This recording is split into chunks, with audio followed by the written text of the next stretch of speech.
following program is rated MAL. It contains strong language and is intended only for mature audiences.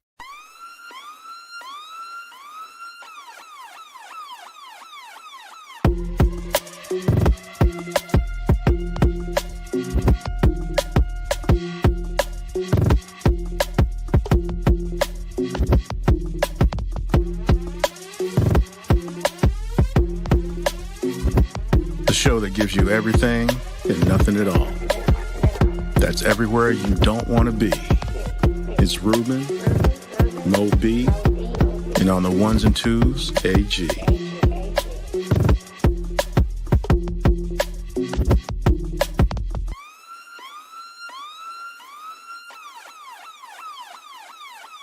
The 5-minute warning. Welcome to another brand new episode of 5-Minute Warning, the show in which we talk about a whole bunch of stuff just because we can.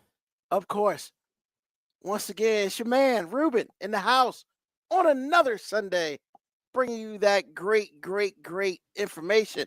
And of course, as always, it's my man coming back from parts unknown, my man AG. What's happening, y'all? How you doing? And of course, the last but not least, the other man with the plan, Mo B in the house. What's going on, brother? What's going on? Y'all gonna have to excuse me because I'm gonna be eating on this show because I'm hungry. Gosh, not again. I'm eating because I'm hungry. Well, That is usually why you eat. I mean, you know, I can't. Hey, I ain't mad at the brother. I've ate a lot, especially when I'm hungry. So I'm just saying, as the type 1 diabetic up here, I feel like I should be able to flex and eat whenever the fuck I say I feel like it, because I kind of have to. You don't got to be a type 1 diabetic to flex and eat when you want to. What am I gonna do?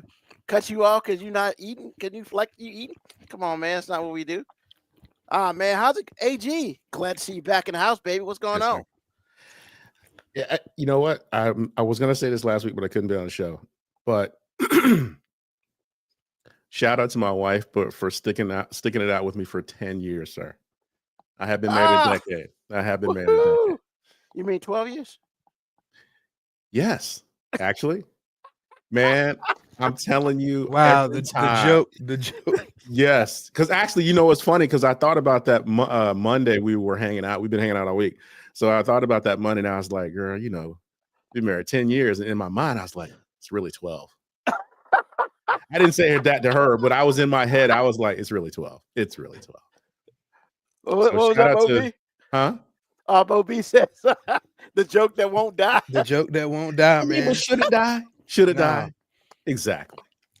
She was confident as hell with that shit too, boy. Well, how long is the decade? 12 years. Wait a minute. Didn't somebody say something crazy about a century also? I mean, Yeah. she didn't know what it was. Virginia public schools didn't look very good on that day. No. Hey, some of these women were in college. Some of that was Norfolk State. Yeah, too. some of that was 13th grade. Once again, I said Virginia public schools because they were in Virginia. 13th grade. Yeah. 13th grade. I mean, shout out Michael Vick, but 13th grade. For real. My God. How crazy that you said that. That's the first thing that popped in my head, man. Because, bro, it popped in my head a week ago. 12. 12. Oh, I gotta find that clip. I got to find that clip. That's hilarious. That might be one of the greatest clips we've ever played on. That is probably the funniest thing that has happened to this show that had nothing to do with us. Oh yeah. That was generated purely by someone else. That was hilarious. So I was watching. I can't remember what show I was watching or whatever, man. But somebody was like, what was that other joke we had on the show with the video? Shit. Hold on. I just want to pause to say that you said that other joke we had with that video. Yeah, I know, right? Like we ain't almost 300 fucking shows in. Well, we didn't do a lot of this. And you just described like half of them right there. The one with the video game. Leroy Jenkins. Oh, somebody was that as funny though? Was that as funny? I don't know, man. Man, it was funny. 12 was pretty funny. I was in tears. 12 was pretty funny, but I mean, you was in tears with that Leroy Jenkins. Yeah, that Leroy. Because neither one of y'all knew what I was making a reference to. So then when y'all played it, it was the first time y'all had heard it. So that was gold for me. Okay. Bruh.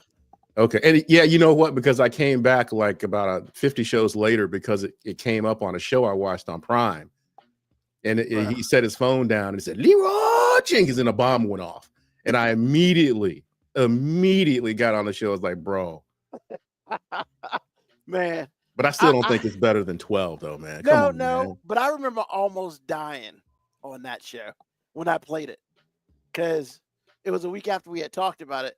And I remember, like, I lost consciousness at least for like 10 seconds. Like, air just stopped. It was because I was too busy. Yeah, that shit was funny. But yeah, man, that 12 shit. It's only, you know what? It's only super funny and worse because it's in Virginia. If this shit No, I was think that somewhere would have else, been funny either way. yeah. I'm not saying I'm it telling you, man, funny. that would have been hilarious. I think we have a vested interest because we live here, but I still say that would have been funny no matter what state. But the fact that it was in Virginia, there's a small chance that we might have ran across those people in life somewhere.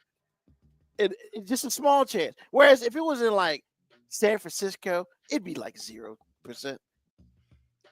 I mean, and we know what school they say what school they were at, what school they came from, and how one of them was honor roll and shit. Yeah, Proudly said what school they were from. Oh, proudly. And the school ain't proud of her. Could you imagine the dean watching that going, oh my God, enrollment's going to go down so far. We got to go out and hire Michael Vick. I mean, yo, man, I think that's one of the reasons why they got rid of the Department of Education, man. Because they were just like, we got chicks out here saying that a decade is 12. We clearly not doing something right. I have an interesting question. Yeah. Okay, we are up in arms about how the Department of Education and a lot of departments are being dismantled. Sure. But was the Department of Education doing that well to start with? Now, don't get me wrong. I don't want to see anything dismantled the way it's been dismantled, but it's just like, was it really helping us out? I mean, with all the standardized testing and all the things that they allowed to happen and instantiated, it's like, were they really doing that good of a job to begin with? That's the thing. The Department of Education doesn't just do standardized testing. That's just all the stuff that we publicize. Yeah. The Department of Education is also how free lunch and stuff gets allocated. Yep. No, I realized that part, but I just was. So my thing is, if you're going to get rid of the Department of Education, it's like, hey, what's the solution? Like, if you're going to say it's not doing that well, I think we can all agree that the shit could be doing better. Okay. But it's like, if something's not going right, you don't just go, well, fuck it, just get rid of it, and we'll just see what happens. Like, you know, like, give me a plan. Like, if they said we're going to get rid of the Department of Education because we're going to start doing this, then I'm like, all right, at least you got a plan. But they was just like, hey, no, this shit ain't working, so we just gonna cut the budget. Okay. So, and that's the other thing, right? You know, the Department of Education also dealt with student loans, and it also dealt with giving federal money to the states for their schools. So here's the thing. You have some states, I don't think Virginia's included on that, but we have some states that are like, Department of Education going, and they're like, what the fuck we do now? Whereas Virginia was pretty prepared, I believe. But, I mean, for some states, I think that'll help. As long as they're getting the federal money, I think it'll help to a point. Because there's some times where the federal government was controlling a little bit too much of public schooling. Because no state school wants to be shit. They don't want to be the 50th state in education. Are you sure about that? Because Mississippi looks like they won a championship in that. So, just saying, bro. I mean, come on, Mississippi is like the worst of the worst in like every category almost. So let me change that. Okay. Some states, especially those in the middle and closer to the north, don't want to be considered a stupid school state. Okay, because usually in Mississippi, you don't get a good education until you go to college. So yeah. That's where we fall in. Like, well, I just think that we oversimplify the Department of Education because it's not just about the education. It's like IEP programs. Mm-hmm. That is Department of Education.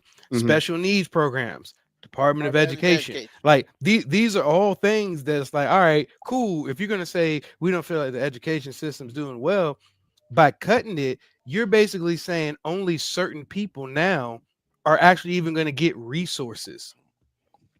Yeah. That's the issue. The issue isn't that, hey, I think the Department of Education is fucking awesome. It's like, no, it's just if you get rid of it, I understand there's certain things that are just going to be gone and nobody's going to regulate it. Now it's like your zip code 100% will dictate whether you actually even get school. Yeah. Well, wait a minute. I thought that your zip code would. I mean, I didn't think that. I thought they were. Well, okay. I thought they were trying to doing this to privatize school altogether, to where either you're wealthy or you dumb. So well that is what they do. Uneducated, the department, mean that you don't have a school to go to. The only thing that was really separating some of like where the funding would only go to certain schools was the Department of Education. They're the only ones that were like, all right, just because that school's in a poor community, we're going to allocate funds for this. Like a school system that my daughters were in a couple years ago, everybody in the school got free lunch because of where they were, because they allocated funds for that, just for that school. So it didn't matter where you were on the wealth income status at that school. They recognized that this was the area that we have a large group of people who need this funding. So we're going to allocate it that way. Okay. Department of Education did that. So if you take Department of Education away, that money, nobody knows where that money goes. Or actually, we do know where it goes to. It goes to the whitest, wealthiest communities to help them get more stuff. Okay. But that depends on the state that you live in, you know? So if anything is even more important now, your governor is possibly really one of the most powerful people that you will have to vote in every so often, because depending on if you're regardless if they're Republican or Democrat, it really depends if they are moderate or radical. Because I'm going to say that's a false statement as well, because you're like, it depends on how your government feels. No, your governor's ultimate goal is to get reelected. The people that help get them reelected are generally the wealthiest people. The wealthiest people are generally the people that want their kids to have all the best resources. Actually, now you've made it so that it's even more likely there's going to be a disparity, because now the governor is like, hey, I mean, you poor people are cool and all, but the people that, you know, I raise money with for my campaigns and everything, they live over here. Which makes it, especially in the Commonwealth of Virginia, makes it very interesting, because the way our shit is broken up, you know, you have some wealthy people in the poorest part of Virginia, but then our wealthy people really live in Fairfax. But then at the Fairfax, which is weird with our governorship, our Fairfax can go either way, because yes, they're rich, but a lot of them are Democrat. However, in Virginia is weird because we've actually had more success with a Republican governor than a Democratic governor, because when we have Democratic governors, they want to cut all the shit for poor people, which is because they want to cut the budget, but they want to get rid of all the stuff that poor people need, which is weird in itself. But the Republican governor really wants to make more money for Virginia, and they're more willing to just, all right, I see the importance of this, and as long as we're in a surplus, we good. You know what I'm saying? Yeah, you saw that Florida man. Moby needs to change that, because Why? But why? It's classic, man. It's a part of the show. Leave Florida man alone. Kind of wonder if he's gotten rid of that tattoo since that picture. Anyway, go probably ahead. Probably not. So yeah, it's weird, man. You know, No. our Commonwealth is weird with that, with all of it. It's can't hear you, AG, because you're on mute. My bad. You good. But it's just like I was sitting around thinking about this, because the whole, it seems like a lot of the news cycle everywhere is about the Department of Education, which I understand that. And I remember a lot of complaining about what the Department of Education was or was not doing. And I just thought about it in broad strokes. And I felt like it was a little ironic. And I was just wondering, just kind of out loud, like, it is a little ironic that we're complaining about how it's being dismantled with, like Moby said, with no plan when we were complaining about it before. But anyway, it was broad strokes, and I just sometimes kind of wonder. And this administration has put me in position to do so, because it's like they do some of the things they're doing is just like outlandish, like every day. You go to bed with the country being one way, you wake up and it's completely changed. So anyway, I just thought I'd ask. I think I want to put this on. I don't want to necessarily put this on the table, but got to put this out front, because this has got to be the weirdest shit ever. Trump calls you, hey, I want you to run a Department of Education. Awesome.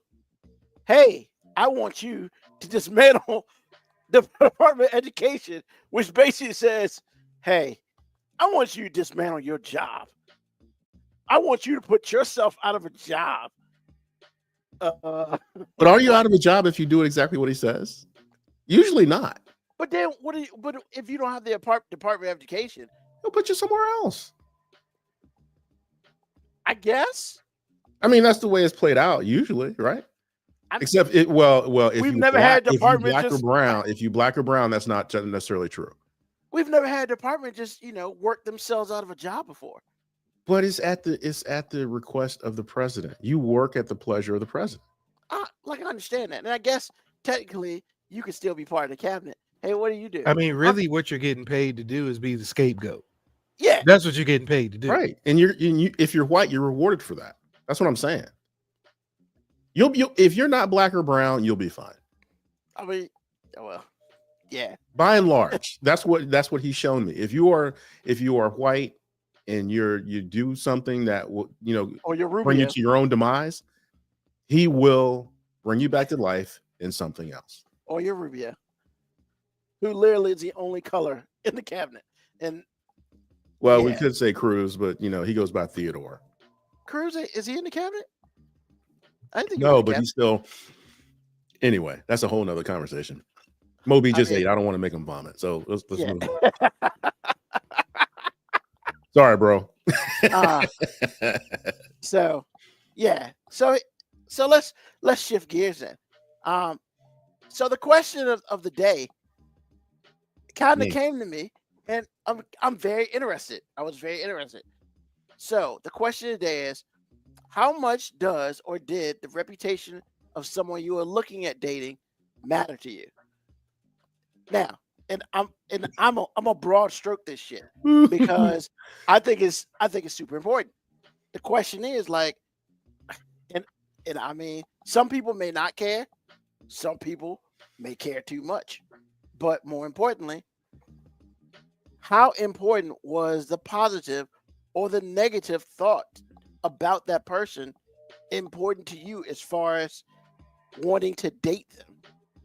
Such as, I mean, maybe they were smart. Maybe they were cool. Maybe they were a hoe. Maybe they weren't.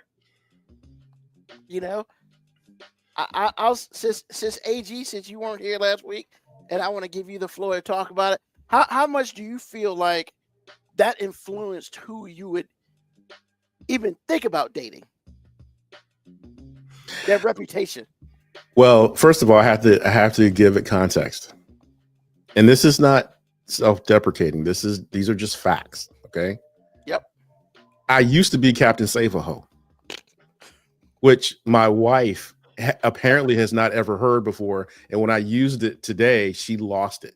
And she's like, I never heard that before. Girl, that is old as the hills. Are you serious? I ain't never heard it before. Anyway, I digress. So the reason why I had to give it context is because when you Captain Save-A-Ho, reputation doesn't matter.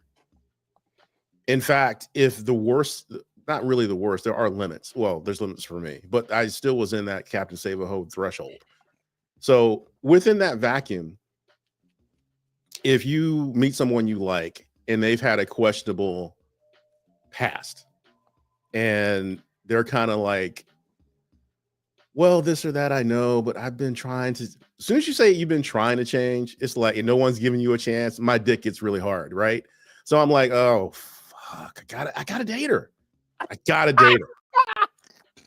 So it's like, when you are that person, reputation almost doesn't matter. Like because I was talking to Lauren about it today, because she had asked me what the question was going to be, and I was like, I told her, and she was like, "Oh, okay." And I was like, because she didn't really understand the depth of it, like I understood it. Yeah. And so I was like, "You remember when we first started dating? You said you wouldn't date me if I had gone to jail without context." And she was like, "Yeah." I said, "Well, that's kind of what he's talking about. I don't have to have context. You don't have to have context. If I have done a thing, I have done a thing, and you are not eligible to be dating me." And I'm like, "Okay, I understand that." Well, So, go ahead. so are you saying back when you were in your days of Captain Save-A-Ho, Mhm. you were willing to take that penicillin shot? Yeah, if you approach me the right way and you had a certain texture, absolutely. You are a walking definition of the worst decision I could possibly make.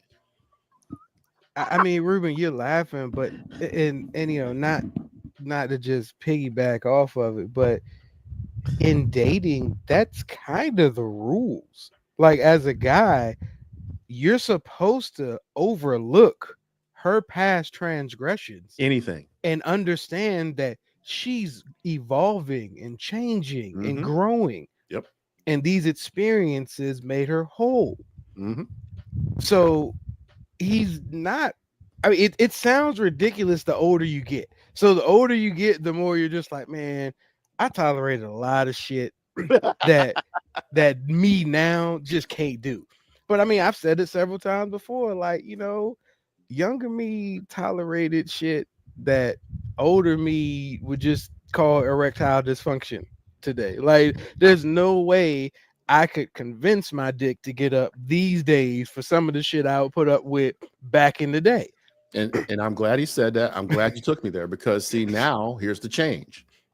Because as an older man, even before I dated my wife, once I got past that particular woman, that was the pinnacle of Captain Save-A-Ho, trying to find approval from somebody who didn't deserve my approval.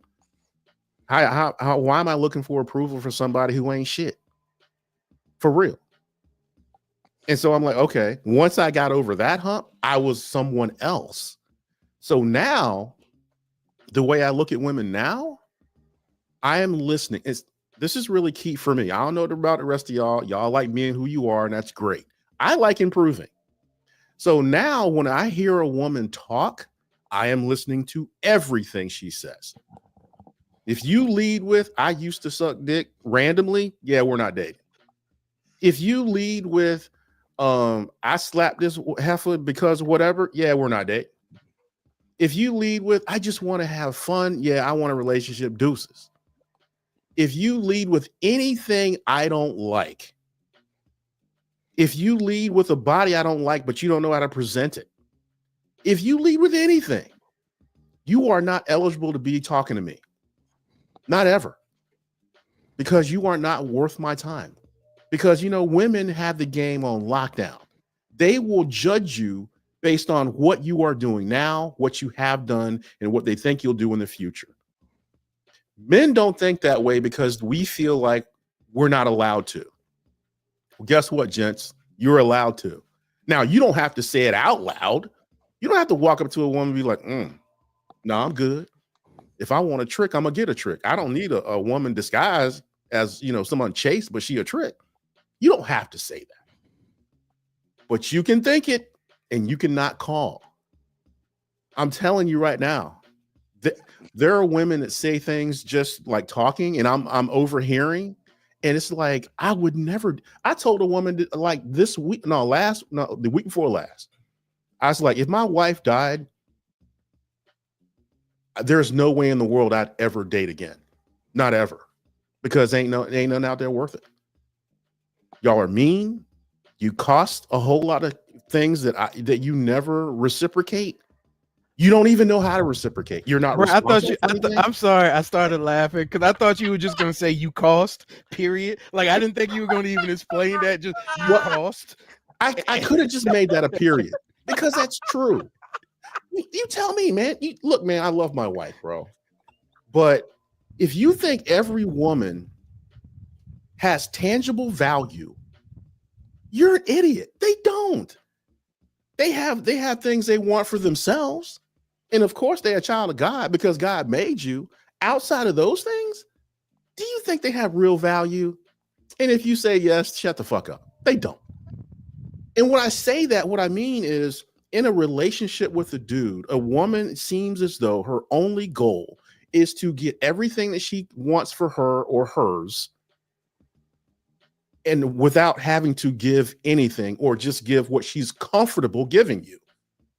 That in and of itself, it can't sustain a relationship. I keep telling you, if you are not willing to die of yourself for the person you love, you will never succeed, ever.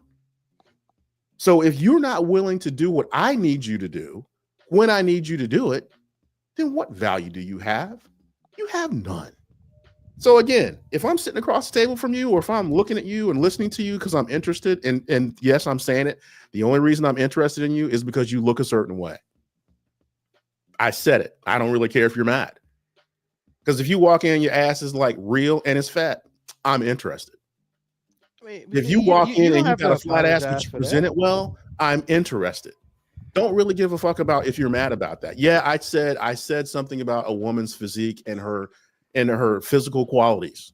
Don't really care right now. Why should you apologize for that? I can't because see it's a rule now. I can't see your personality from across the room.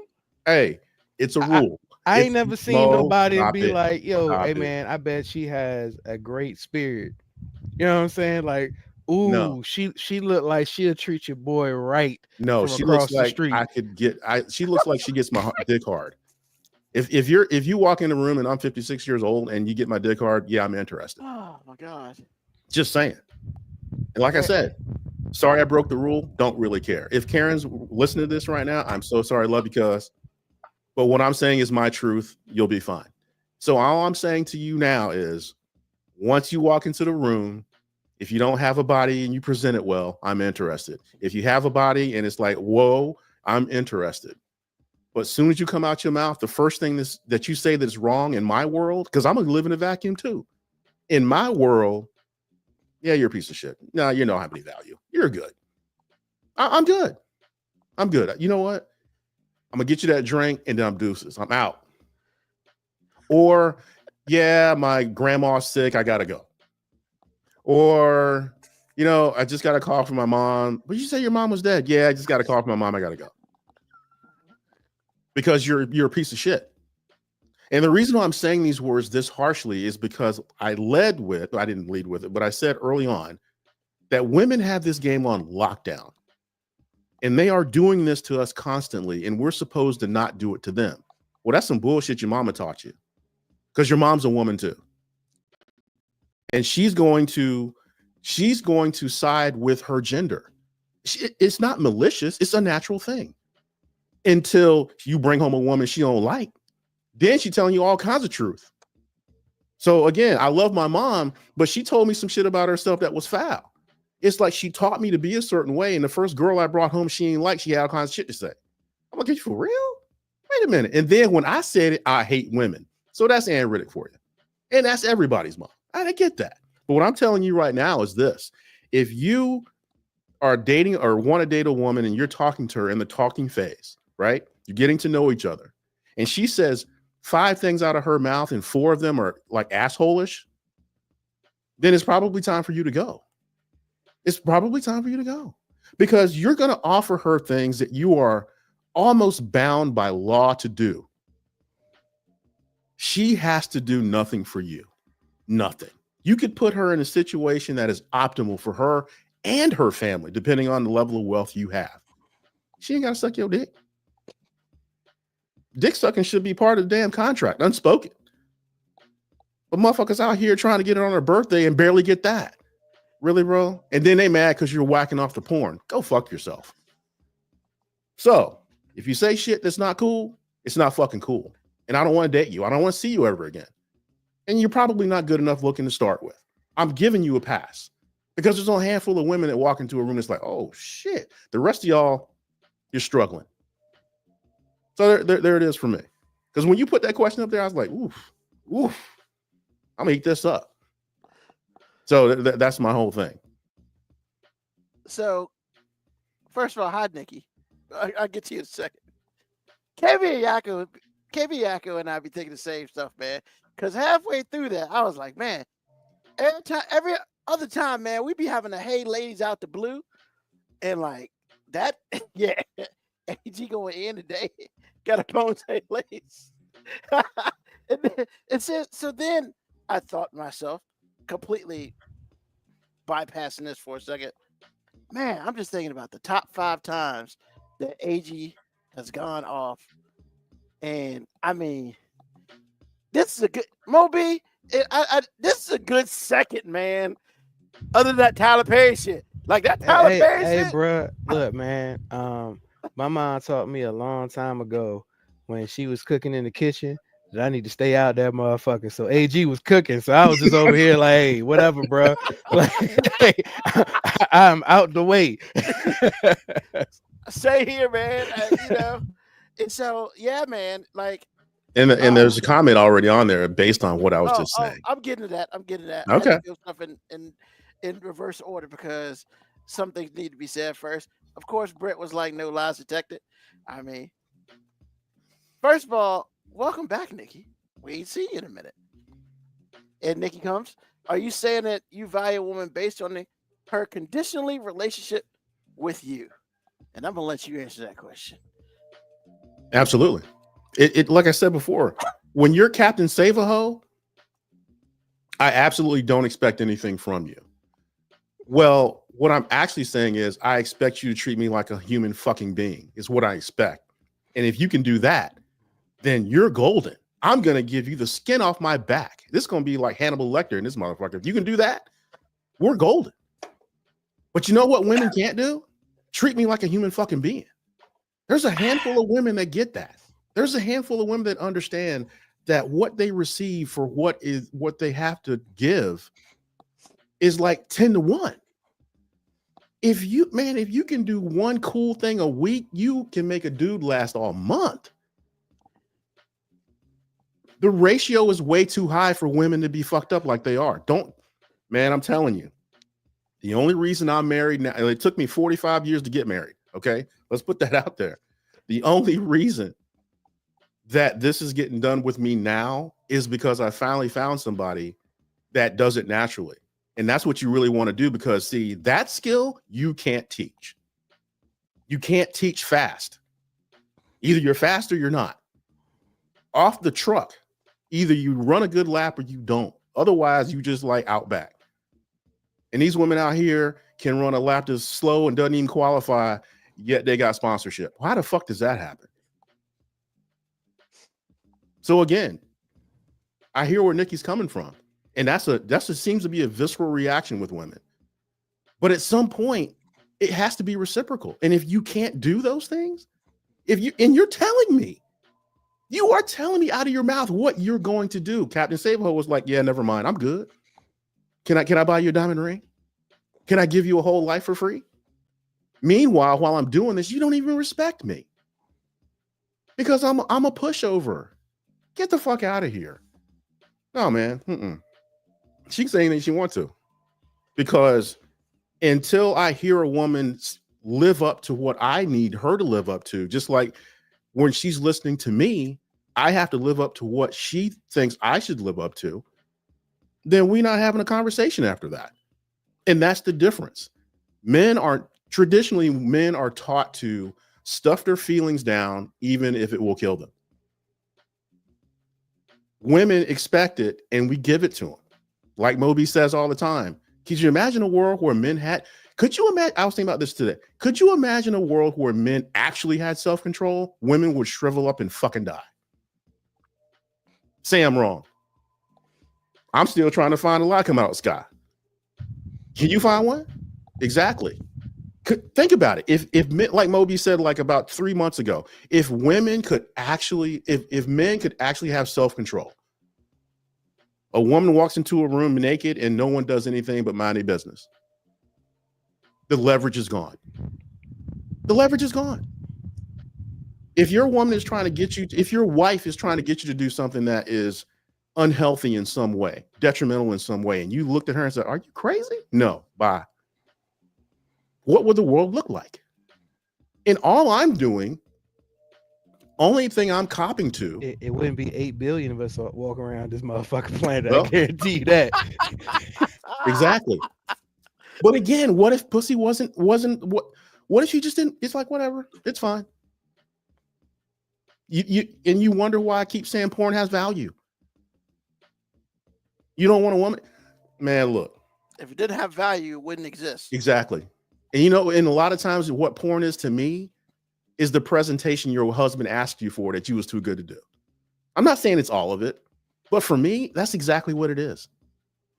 Look, man, if a woman comes to you and she says all the things and proves that she's all the things that you want, that's the one you want. Because a lot of these women out here want something for free.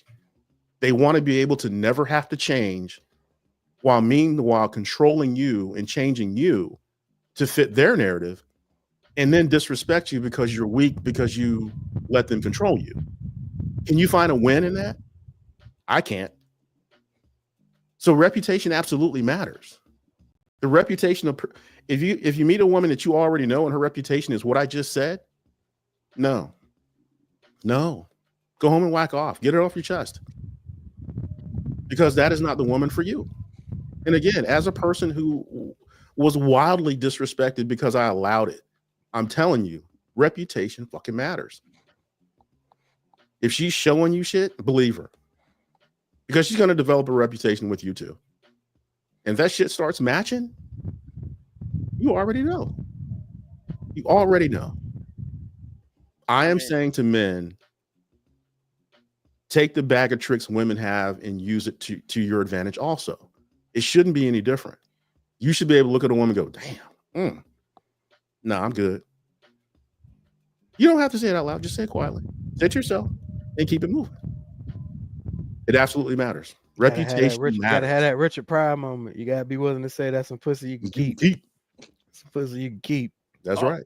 All I can tell, all I see is the T-Rex behind Mo B, just like giving you the Kevin Hart joint. And it's like, you right, bro. Like, really? Hey, I mean, Nikki even said you're right about it being mutual. Being treated well shouldn't be one-sided. Shit. I don't know what to say. That's some truthfulness I ain't never seen before. So, I'm just saying, man. I mean, hey, as I'm telling you right now, if you don't have backbone, she won't respect you. Even though women want to do with no backbone. No, they don't want that. They don't want a nice guy. They want a good guy. There's a difference. good to them. Mo B, man. I mean, hey man, I ain't got shit, bro. Like, hey, we good. Come on, man. I know you got something, man. I still had a grown folk business, man. That shit, I was. I mean, I already spoke my piece. Like the reputation thing, man. Like, I know when I younger me, reputation wasn't as big of a deal. Like, I mean, I know most guys feel like the woman they're with is a representation of who they are. So that's why, you know, women are always like, why are guys so worried about my body count? I mean, that's generally why, because your body count like shows kind of who you are. If you was out here fucking the streets, that's repeated trend. And honestly, as a semi-regulated and grounded individual, I don't feel like I got the dick that's gonna save your life. So if you out here for the streets, like, I don't feel like my dick's gonna change your mind. Intro number one. Just That's saying. hilarious. I'm just saying, look. At the end of the day, most guys are driven by ego. So yes, in my head, I have said lots of shit that I knew wasn't true. You know what I'm saying? I've said lots of times when I see a fine woman with a dude and I'm trying to figure out how that happened. I'm like, that nigga ain't hitting it right. And am I saying that I could? In my head, I'm thinking it, but like realistically, if I'm sitting in a room alone and I gotta be at one with my own thoughts, nah, man, my dick ain't changing nobody's mind, man. Like it is what it is, man. That's it. Who you are is who you are, and that's what it is. Like, I mean, now I think in these days, and I think a lot of it has to do with social media and then just the way everything is presented in public so loudly now. Reputation is way different than it was than when the three of us were like really out here trying to get it in. Like, I mean, Was it different though, or was it just quieter? that's different. You know what I'm saying? Like, Okay, you I know, see. Okay, I see what you're saying. Okay. like, you know, I didn't have to know that the girl I was hollering at had an OnlyFans page and had 12,000 male followers on IG. You know what I'm saying? Like, I didn't have to know that. I mean, I was the idiot. I knew she was fine, and I didn't think I wasn't the only nigga that thought she was fine. But it's something about having like actual numbers and context to it that just, you know, it changes shit. And then, Ruben, was I with you when they were talking about all those OnlyFans statistics, where they were just like 60% of all the OnlyFans pages are consumed by white married men? That's crazy. And they said, I think women between the ages of 19 and 35, they said nearly 65% of them have said that they either had an OnlyFans page or had thought about having an OnlyFans page. That's wild to me. And here's the thing, this ain't coming from a place of judgment. Hey man, if you want an OnlyFans page, I don't give two fucks or biscuit. Like none of it. I don't care. But Not it's the biscuit, just man. Not the biscuit. I mean, I'm just Intro saying. number We two. can't have the biscuit. Intro number I'm two. just saying. I just think like as a guy, that feels weird because like I can't imagine. I mean, just 20 years ago, I couldn't imagine a statistic being that large about women like proactively advertising themselves as selling certain content for money. Now, my uncle will tell me that all women are selling it, period, point blank, end of story, hard stop. He just says they just advertise it differently. And Is the he older wrong? I get, the more I realize, I mean, this wasn't the ramblings of a bitter man. This is a ramblings of a motherfucker that was low key genius. Like he just, like I just hadn't put all the shit in context yet. Wait a minute. This wasn't the ramblings of a bitter man. Oh wow. Oh wow. I'm just saying when you younger and somebody tries to give you what was Bomani Jones call it, some true game. When you a young man and some older dude tries to give you some true game, yo, you naturally it's like, hey man, this bitter old dude don't know what you talk about. And then the older you get, you realize, oh man, that motherfucker was on it. Like he just there's no truer game that I've ever been given than some of the stuff that Uncle Junior told me when he shouldn't have been telling 14-year-old me any of this shit.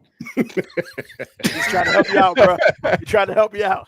He I really mean, was. He was trying to prepare once you for again, what was coming. it was never malicious. It was never like he wasn't somebody that like I'd be like, oh, he hates women. Like, no, this was just a dude that understood the game and was like, hey, this is the game. If you play it well, it works out. If you don't, you get played, and that's it. That's just what it is, man. Yeah, yeah.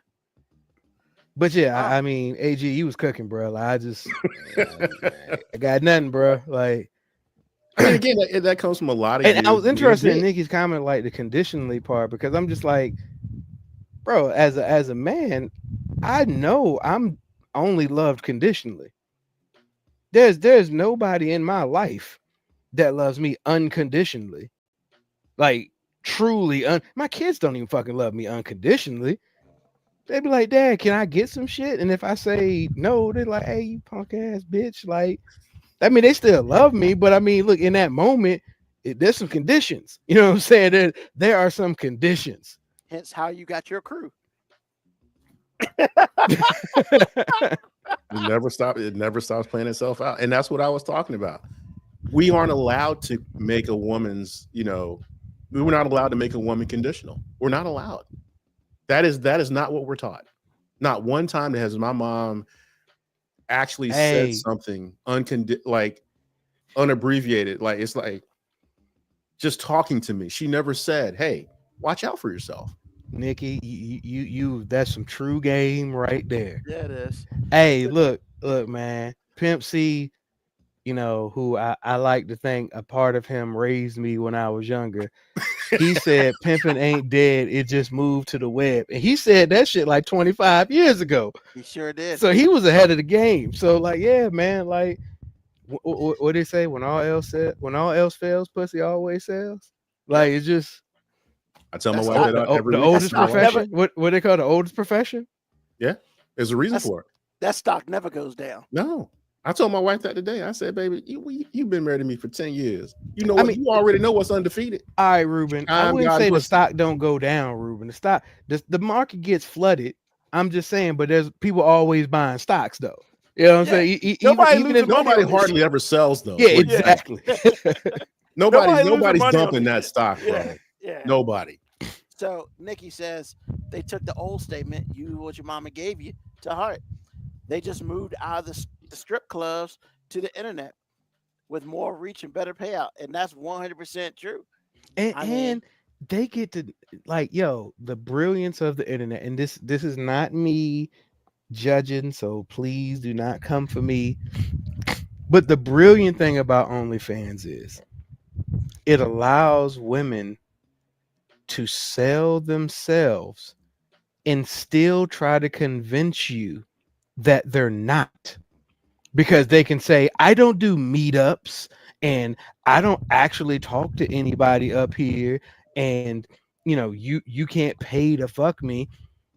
But I mean, you're still selling it. Like, I get it, it's a technicality, and look, the thoughts of it. Whatever makes you able to sleep at night, because I'm not judging in the first place. I don't like, as to me, I don't think you're any better than the chick on the corner selling it. I don't think you're any worse, and I don't think there's anything wrong with either one of you. Hey, it's not my life. I don't know your story. I don't know your situation, but don't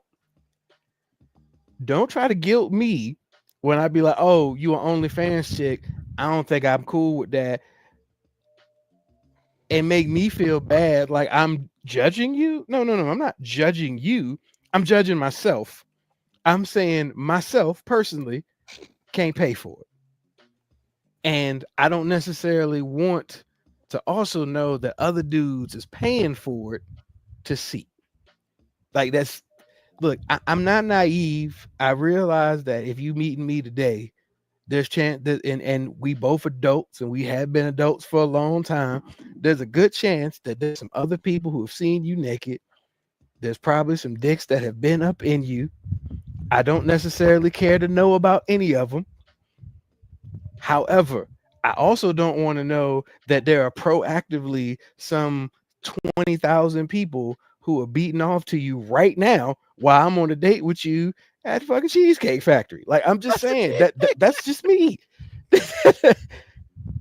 Oh yeah, I don't want to interrupt anybody, but I am. Shout out to your hat, Mo.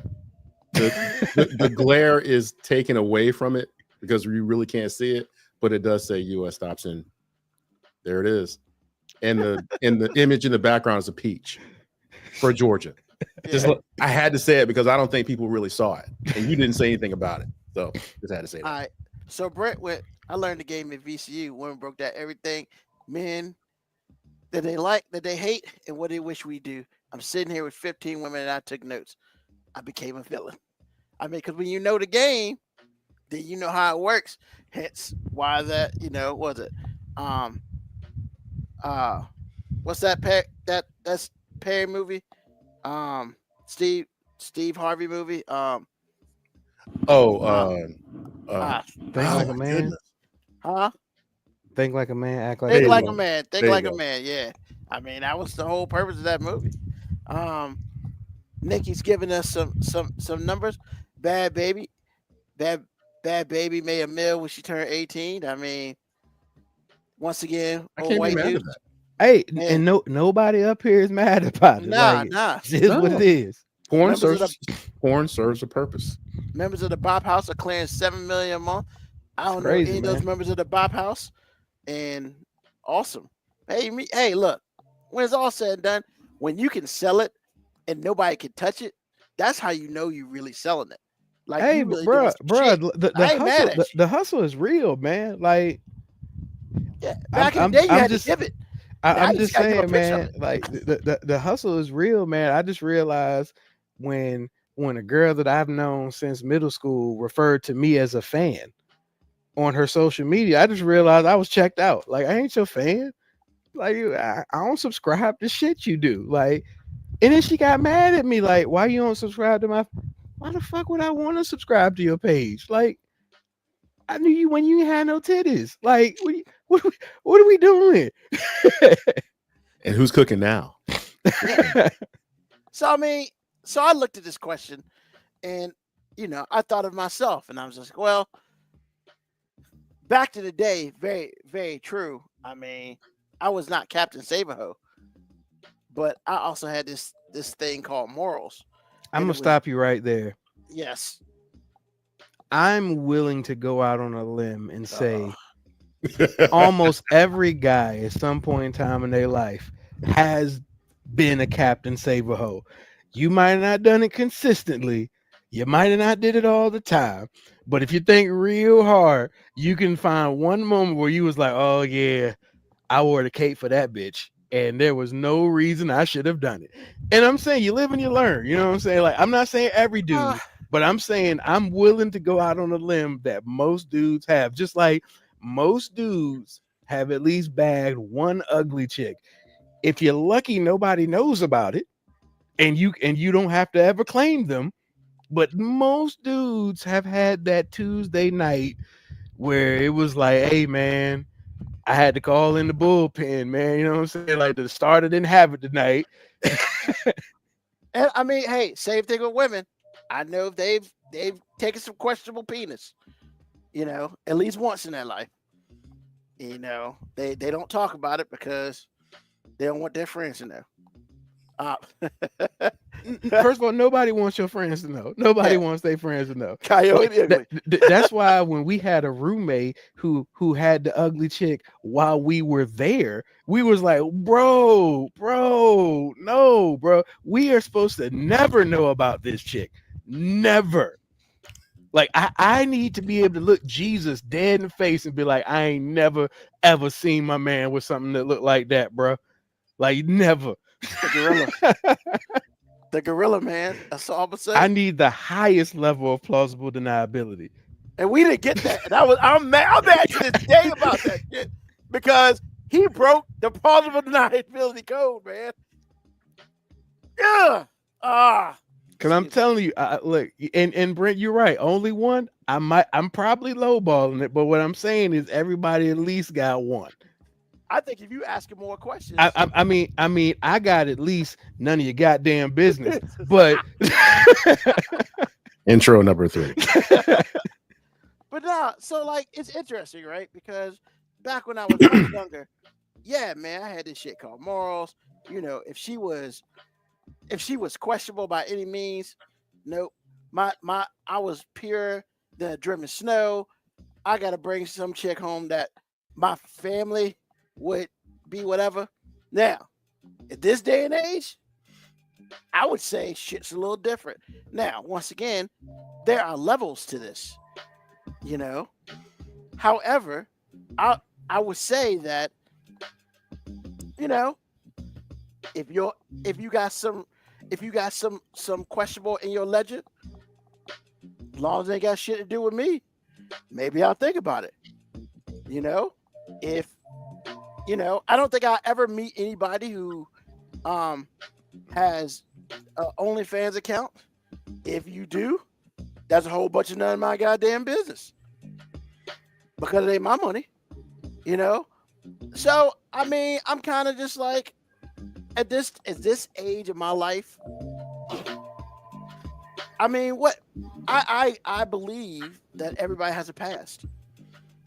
And as long as that past don't end up on my doorstep, we good. You know what I'm saying? That's just the way I feel about it now. So yeah, like now, with that being said, as Moby just finished saying, every woman isn't a take to your family woman. Some women are just for you and nobody else. Hey, look, man, the But song no. was treat her like a lady. And yo, no. Here's the thing. About to hit you with some true game that my Uncle Junior told me. Some true game. True fucking game. He said, yes, treat her like a lady. But ain't nobody said you had to treat her like she was your lady. Intro number 4. So I mean, look, man, look. My hope in life is before I go to the next plane of existence, that maybe I'll do some more questionable things in my life. I mean, because I'm a little free, and I ain't married. As far as I know, I ain't got no kids, and yeah. So like that far as you know comment is always funny. Far as I know, I ain't got no kids. Well, actually, it's kind of legit because women don't have to tell you anything. Exactly. That's what it's just wild to say. Like, as far as I know. As far as I know. Once again, laws don't appear on my doorstep. It doesn't exist. Absolutely. I agree. And that's just, So yeah, man, like I'm not saying everybody's fair game. I'm just saying that everybody ain't for everybody else's public consumption. And that's just how I feel about it. So yeah. Can I ask y'all a quick follow-up question to the topic at hand? Sure. What was y'all's barometer? Like, what was y'all's line for like the deal breaker back in the day? Oh, like, shit. Because even though we can all say we've had our saving days, we still probably had at least something that we was like, nah, that's a no can do right there. So I'll go first. Like, nah, really, man, for me, until I was like 22. I mean, yeah, man. I don't bring nothing. I didn't mess with anyone I would say was questionable. Much less. I mean, but questionable like how? Like, I mean, anything. Like if their public persona had issues, nah, man. That's just how I was back then. Because I was that dude back in the day who thought I was gonna be pure as a driven snow until I was married and shit. And that ended. And when that ended, it ended. You know what I'm saying? Yeah. I realized it didn't happen. I just realized, you know what? This whole wait for marriage shit, that's cool for some people. And it was cool for me until it won't. I mean, that's just what it was. It was cool for me till it won't. Intro number 5. So, I mean, that's just, yeah, man. I mean, I'm gonna give you some shine, Ruben. That's the intro, man. It was cool for me until it won't. I mean, I was a dude who never got in trouble for shit. Like, people knew me, but they didn't. It won't ever a situation where it's like, yo, man, Ruben doing that dirty shit. Everybody be like, please, Ruben ain't doing shit. Because Ruben won't doing shit.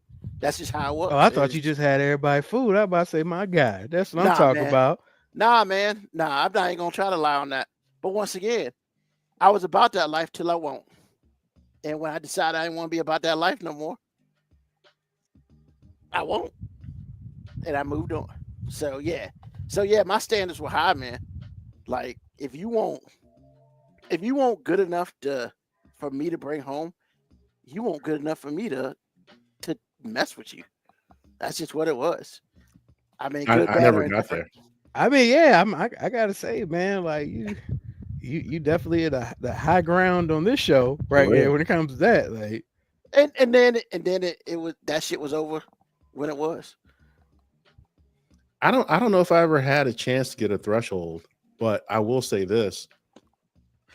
Usually when they played one too many games, usually that move was, I want to break up with you. Because I took it to heart. I didn't take it as a game. I didn't know I was playing a game. So for me, once you say that, my instincts to respect you and all of your decisions kicked in. So then I would stop calling because you asked me to not call you because the relationship has come to a conclusion. And then a week later, you're all up on my phone. I'm like, what? I didn't really understand there was because you a were game supposed to being fight played. for them. You were supposed to, I didn't know that. show that you actually And wanted I to still be there. hook, line, and sinker, sir. I didn't understand there was a game being played. I thought everybody was being honest. I was Captain Save a Ho. I had a Fortress of Solitude, sir. Had it all. I was Hey. games for everybody. Brent just put his 3 rules. Like he just had like 3 rules up there straight up. If my boy wanted her, if she knew I wanted a boyfriend, STI. Okay, what's Yeah, that? so basically if my boy if his homeboy wanted to smash, can't do it. If she wanted a relationship, can't do it. And I mean if she, was out here giving. Okay. Yeah, man. That'll clear a lot of things up. Hey, sometimes yeah, you gotta be willing to take that penicillin shot, bro. I can't take it because I'll blow up. I'm allergic to penicillin shots. Are you really? I'm literally. Hey, yes. I think I'm allergic to penicillin too. So like, So I was questionable, man. That's like what I I'm don't even saying. know what my reaction to penicillin is. I just know I've been programmed to say it since I was a kid. Because every time I go to the hospital, like, what's you allergic to penicillin? What's your reaction? I don't know. They just been telling me since I was a kid, and I ain't trying to find out. You know what I'm saying? Like, once it's established that I'm allergic to it, I just don't want it. We good. But I mean, I can take it by mouth, just not by shot. Weird. Yo, What's the so difference? there's a difference. Yeah, there's a difference. I didn't know there was a difference. Yeah, like so. I guess when it touched my skin, it flared up. So I had to take penicillin orally. Oh, okay. I never even knew that. I was 0 years old when I figured that out. I didn't know. For real, I never knew. I thought if it was in your body, it was. That's what I thought. Well, it's all about getting there. It's they learned earlier at my age that getting there through a shot form won't to move. Understood. I mean, I guess I got lucky as far as having a barometer when I was younger because I was not like Ruben as far as the innocent, pure driven. I wasn't, but I was really, really, really, really good about not being very public. And luckily, my right when I was entering the fuck years in high school, I was lucky enough to have my barometer move closer to me, and my barometer was my cousin. So when E came to the city, it was real easy for me to establish my line because basically it was like, if you would do anything with E, I don't want you. And here's the thing, it has nothing to do with like me like dissing him. It's just like there's a particular personality trait that me and E are completely different about, and I'm just like, hey, if you want to be with E, if you want to do stuff with E, you here for the show, you here for the glamour, you here for the recognition. I ain't the one for you. You know what I'm saying? Like I ain't gonna give you no cool story afterwards, nothing. So basically, it's like if I was lucky enough to be around somebody like that was real close to me, that we could walk into a room, and if there were girls around and we started talking, whichever female was paying him the most attention, cool. That eliminated the pool for me. That means I know I'm not trying to talk to you. I'm trying to talk to your quiet friend. And I had to later explain to him, like, hey, man, you was out here talking to all these loud chicks that you was convincing to do wild shit. I was talking to quiet chicks that couldn't wait to do it. Like, it just, I guess I got lucky that my personality was good for that. But yeah, so my line had nothing to do with my own personal standards, which makes me sound real fucking dirty. But really, it was just like, oh, do you like my cousin? Oh, he's not your type. Cool. Come on through. We But good. how is that dirty?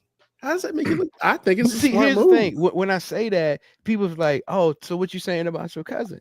I ain't got nothing to say about him. Like he was Yeah. straightforward. Like, you know what I'm saying? And Yeah, you know what I'm saying? it sounds like you might. Some people who don't know E may be like, "Yo, man, what your cousin was a hoe or something?" And you ain't I wanna mean, tell hold nothing on. after you did? I mean, that's what they would think. That's what they were thinking. Deacon Betts won't always Deacon Betts. I mean, and he'll So be the you first to giving tell out you that. names to not protect the innocent. Hey, look, he been on the show before. Yeah, we all know who he is. If you listen to the show at all, you know who he is. Yeah, he been on the show before. And like I said, Deacon Betts won't always Deacon Betts. I'm just saying. So I'm just saying, like he had an image to uphold, a bit of a reputation.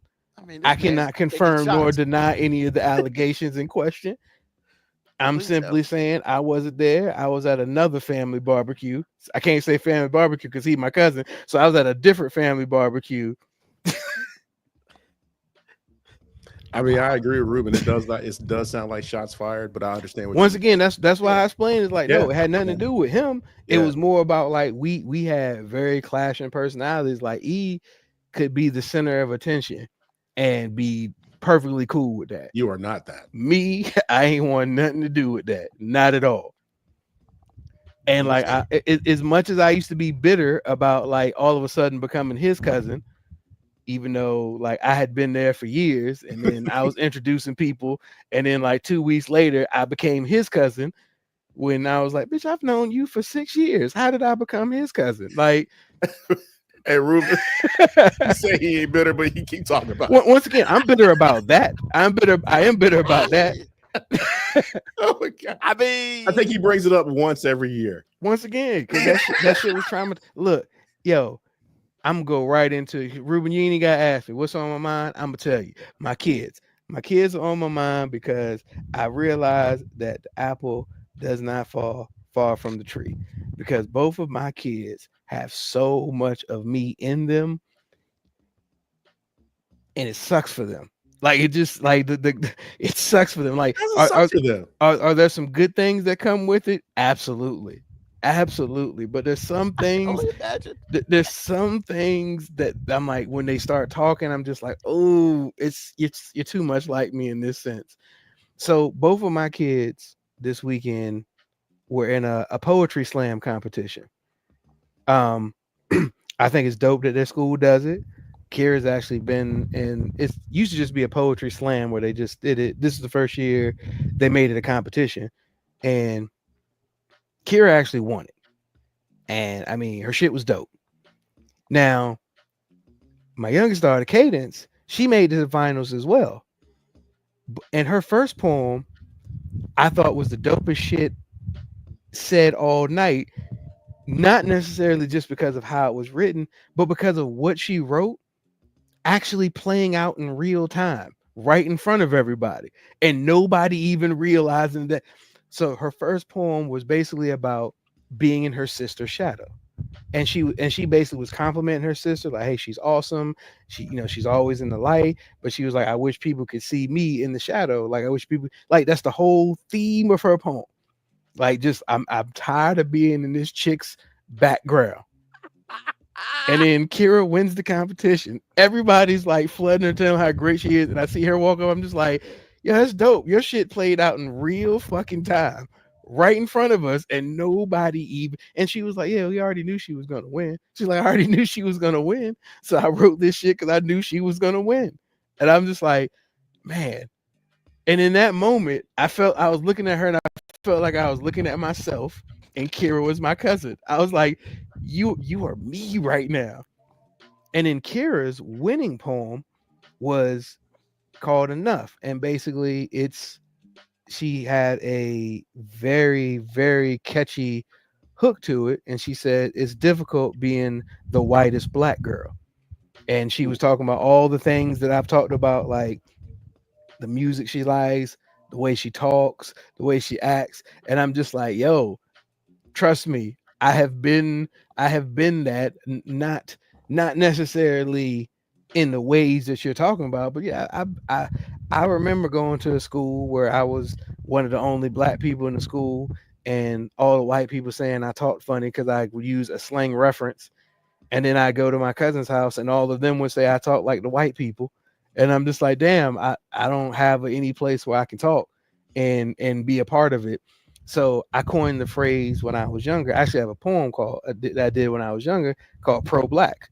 And everybody was, when you hear pro black, you think Black Power Fist, pro black. And I'm like, no. I learned how to be pro black. Like I learned how to be a professional black person because I had to learn the rules of being black when you're light skinned with freckles and red hair. So I had to be pro black. You know what I'm saying? Like I was blacker than you. That's why I always tell people I was the dark skinned person because like, hey, in black vernacular, when you say things twice, that has more power. Like when you say, oh, you mad, or so I had to tell people I was black 3 different times because people would be like, hey, because you mixed. Nah, I'm not mixed. Oh, so both your parents black? Yeah. So you mean your mom and your dad black? Yeah, I just told you I was black 3 different ways, bitch. Like, so I'm blacker than you now. I remember those days. Yeah, I mean, so it's crazy that as at an early age, the only group of people that readily identified me as black were the police. I'm just saying because I ain't never been described as 6'3", 250 pound mixed individual.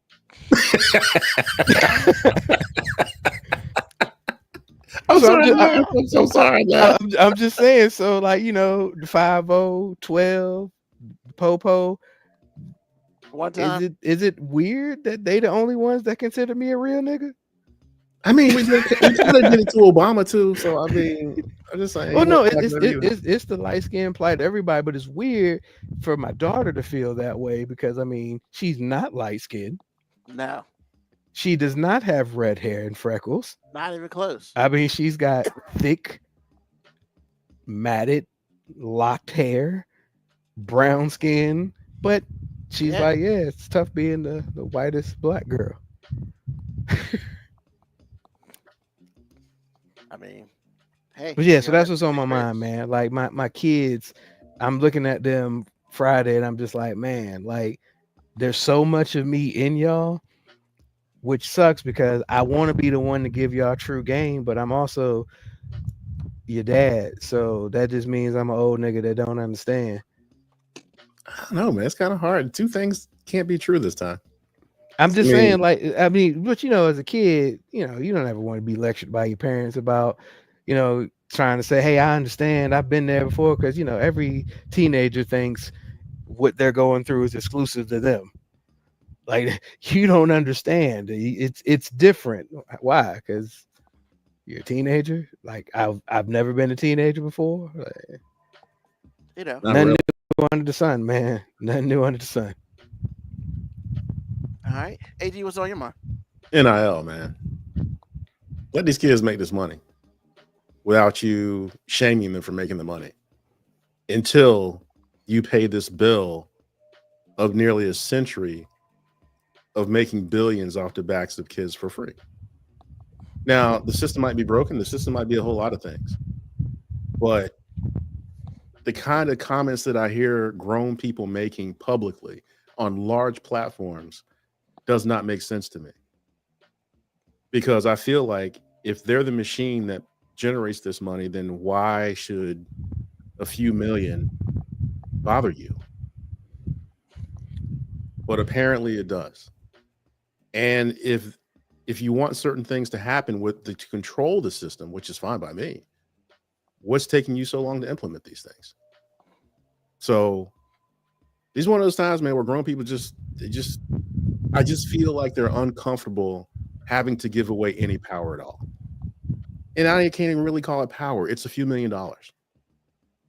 So either fix your system or just shut the fuck up about it.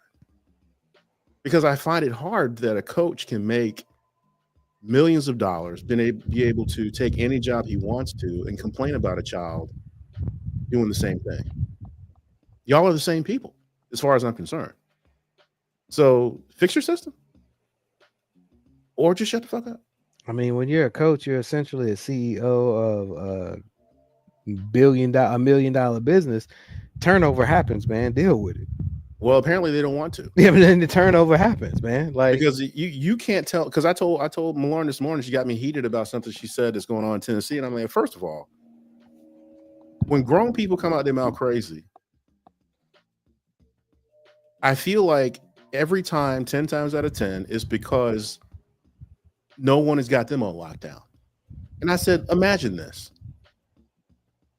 If a coach couldn't leave a job except every 4 years after he's done with a recruiting class cycle.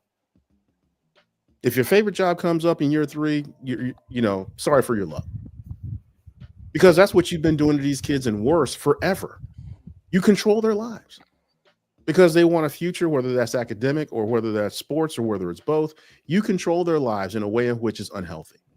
It's far beyond the scholarship that was given. And on top of that, people don't know this, but a lot of scholarships are 1 year at a time. You don't get a 4-year scholarship. I'm not saying they don't exist, but a lot of them are 1 year at a time where you have to re-up every year. yeah, all the basketball and football scholarships people get, those are 1 year deals, buddy. Exactly. Have you heard Stephen A. Smith or any one of the other these talking heads say that? No, you have not. I mean, don't get me wrong. I love Nick Saban, but he need to shut the fuck up. Because you were the head, like Moby said, you were the CEO of a machine. How in the world you come out your mouth like this? Now, if there's a particular thing that you would like to see change, sure. But you have to balance this equation. Because coaches getting shoe deals, coaches getting big salaries and all that, and then talking to a kid like he doesn't deserve to get paid when he's actually the reason why you get paid, makes no sense to me. So shut the fuck up and fix your system, because what you're doing now is disrespectful. And it's just like you're letting people understand. Well, not a lot of people, but you're letting some people understand that this is actually a slavery model. Even though there are white kids, involved, I get that. But this is actually a slavery model that you've been perpetrating for more than a century. So stop it. Do better. I know you're not, but I got to say it. Stop it. Do better. That's what's on my mind. Cool. Before I get into what's on my mind, a couple shout outs here. Yes, Nikki, there are many more medications that you can be given other than penicillin. I just don't know what they are other than basic stuff. And of course, Brett prefers oral over penetration. Yeah. Okay. I read that. I had to stop myself. I'm just saying, when I saw that too, I was like, I got your joke. Kind of got you there. Yeah, he kind of did. Yeah. I mean, sometimes you take that L every now and then. And then is that an L? I mean, look, if you prefer oral, man, that's your prerogative, man. Like that's... Why do you do that, Steve? I got nothing to say. So, and then, apparently we were talking about his dad, Deacon Malone, and they called him Pretty Ricky back in the day.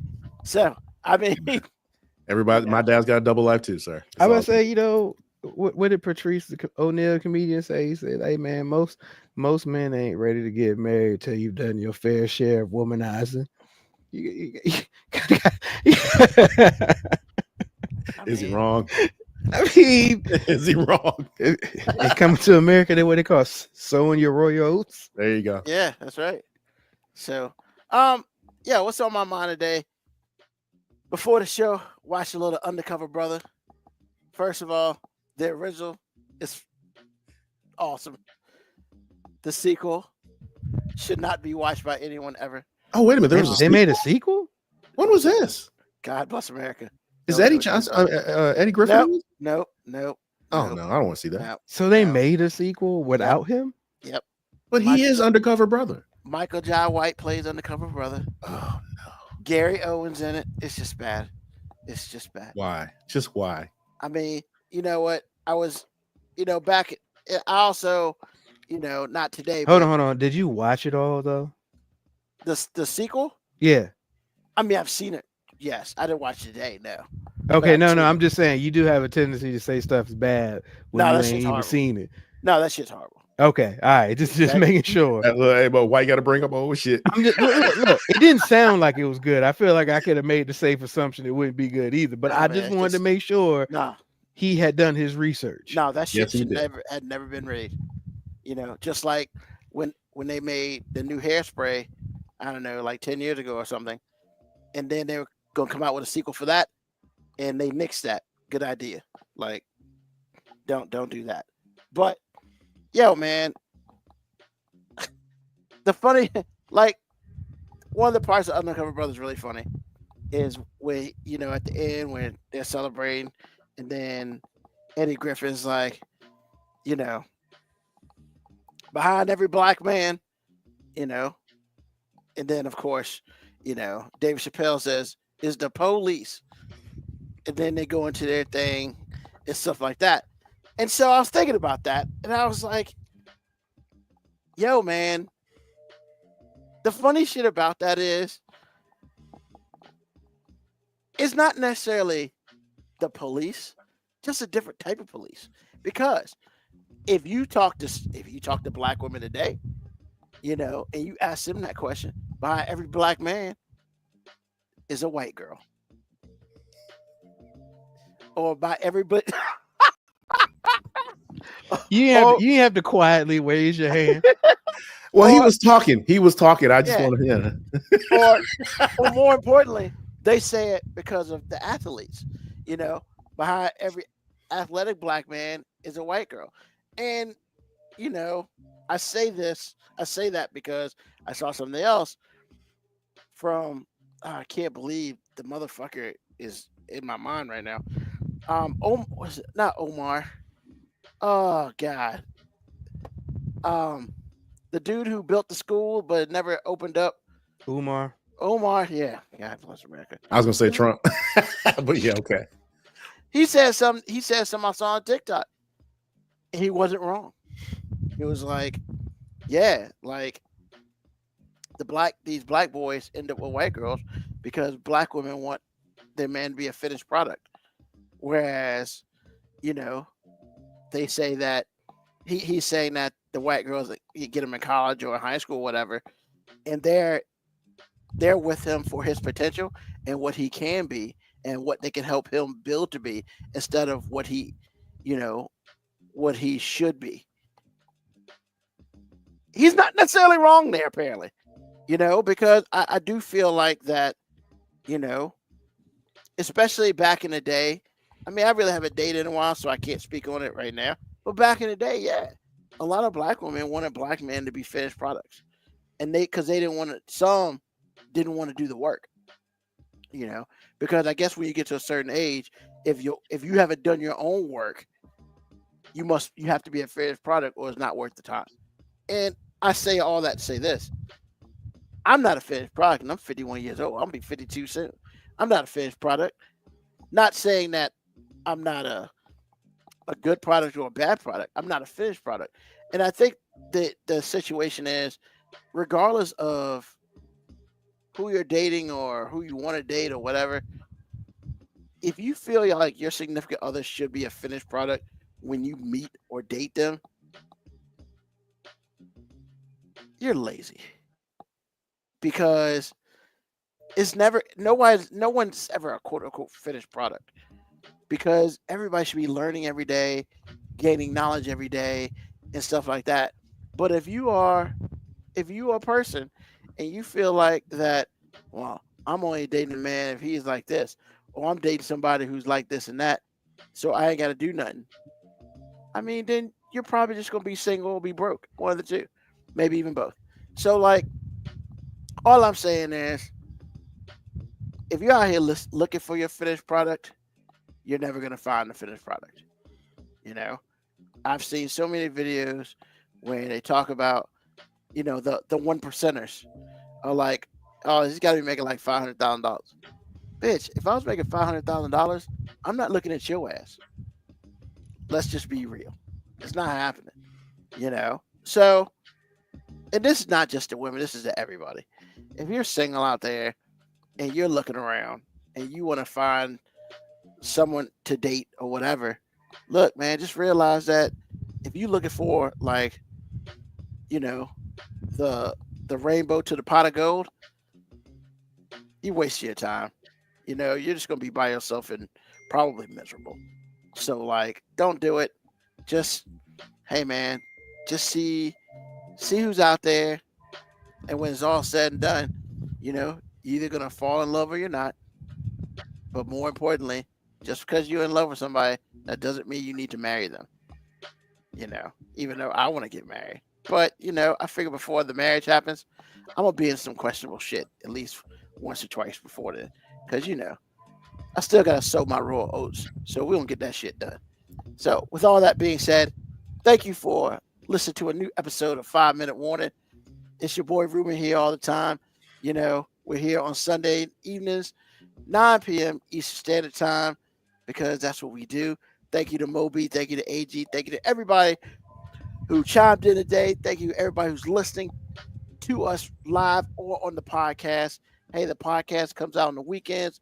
Also, check our clips out on Facebook, wherever you get, or Instagram, or even TikTok, wherever you get your stuff. Please like, subscribe, you know, tell a friend, tell an enemy, just tell somebody about us. Because once again, we here every Sunday, 9 p.m. Eastern Standard Time, unless we decide to tell you different. So, as always, thank you to Moby. Thank you to AG. We'll see you again next week. As always, peace, love, hair grease, soul, and deuces.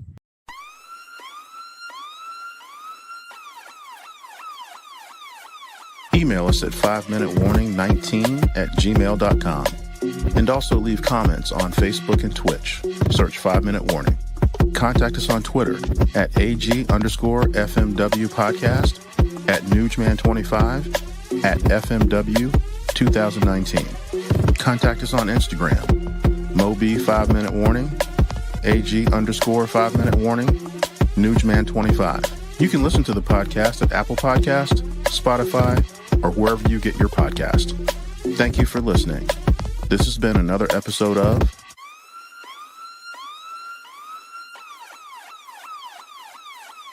The 5 Minute Warning.